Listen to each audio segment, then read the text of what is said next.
La historia de José y su túnica multicolor ha conmovido el corazón de la gente durante generaciones. Incluso se ha convertido en uno de los espectáculos teatrales más famosos del mundo. Su historia empieza cuando pierde esa túnica ante sus celosos hermanos que lo venden como esclavo. En Egipto, interpreta los sueños del faraón y lo ascienden a primer ministro. Es una historia maravillosa. ¿Puede la egiptología arrojar algo de luz sobre José y la prenda de ropa que tantos problemas causó?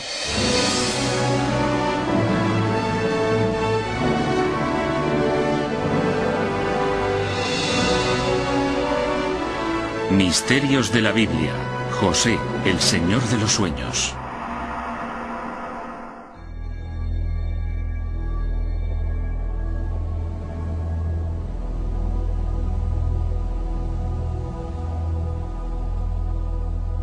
Las aventuras de José fueron escritas por escribas del año 600 a.C., más de 1000 años después de la época en la que está ambientada la historia. No se sabe quién escribió este relato ni de dónde provino la información. El hilo conductor de la historia es la rivalidad entre hermanos. Debemos recordar que José y Benjamín, después de él, es el hijo de una segunda esposa. Y los otros hermanos son hijos de otras esposas, así que ahí tenemos la rivalidad. Pero el objeto que inició esa rivalidad fue, más que nada, una túnica que le dio a José su padre, Jacob. Se ha representado como una prenda de gran elegancia, inundada de color, un material de leyenda.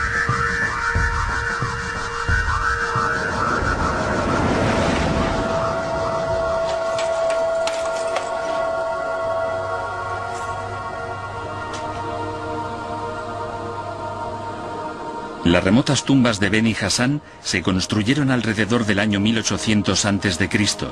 y según Barry Girdler, catedrático de Historia Antigua, nos dan una idea única de lo que debió de ser la época de José. Estamos en la 12ª tumba dinástica de Numhotep III, un lugar fantástico, un lugar del que he hablado en mis clases durante años. Numhotep era un oficial de alto rango del faraón Amenemhet I. En las paredes hay representadas varias escenas de su vida. Algunas figuras son personas con las que vivió y trabajó, pero hay una escena de un grupo de viajeros con un aspecto muy diferente.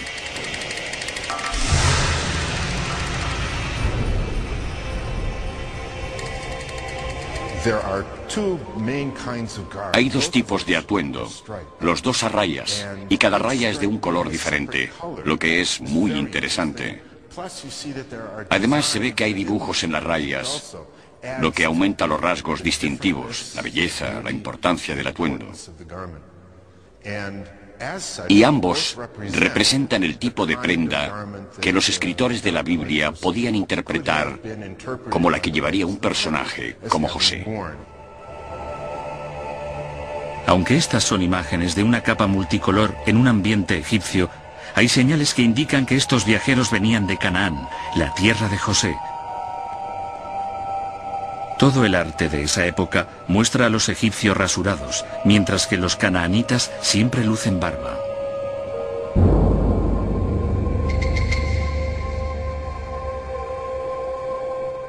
Mirad los personajes que entran. Mirad las barbas y las caras. Es la representación común de los canaanitas semíticos. José es vendido por 20 shekels.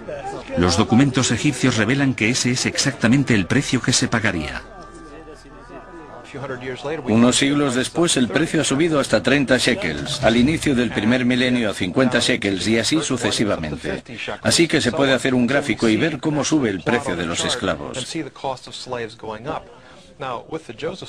En la historia de José es un detalle importante, porque si la historia es inventada, si es una novela de finales de la historia israelita y de Judea, el autor no sabría cuál era el precio, 500, 600 o 700 años antes. Parece muy auténtica.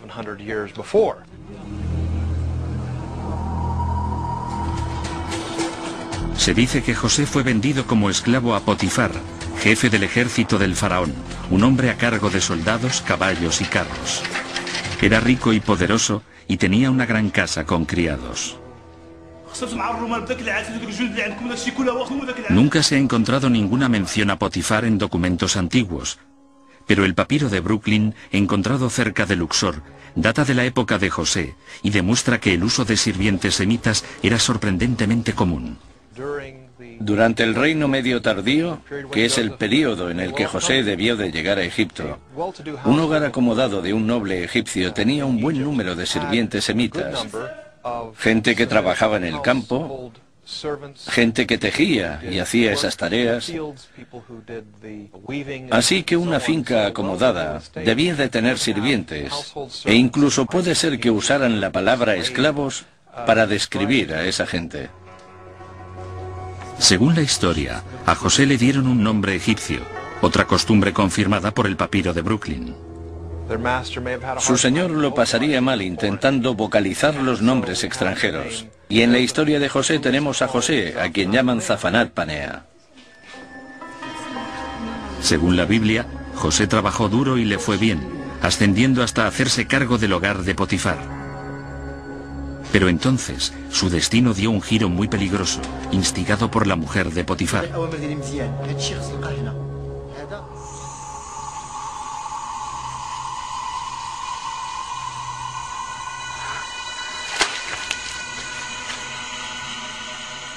Ella se le insinuó. Cuando se trata de las mujeres de la antigüedad, y más cuando las comparamos con sus hermanas hebreas o semitas, las mujeres importantes del antiguo Egipto tenían una vida increíblemente autónoma. Tenían una libertad considerable. Sabemos, por ejemplo, que podían divorciarse a voluntad, que tenían derecho a tener propiedades. Su situación legal era notable comparada con la de las mujeres en la antigüedad. José la rechazó y ella, furiosa, lo acusó de haber intentado violarla. José fue encarcelado. Pero cuando parecía que su vida había tocado fondo, esta dio otro giro radical.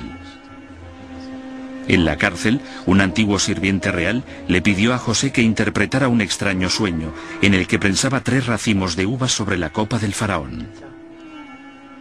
José predijo que el sirviente sería liberado al cabo de 3 días. Su interpretación fue correcta.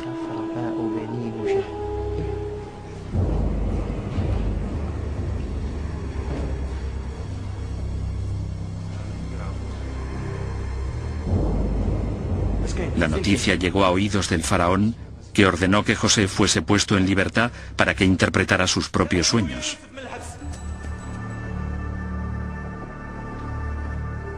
Algunos artefactos encontrados en antiguas tumbas egipcias sugieren que los egipcios se tomaban muy en serio los sueños, especialmente las pesadillas. Kasia Spakovska es una egiptóloga que ha estudiado el significado del sueño y los sueños en el antiguo Egipto.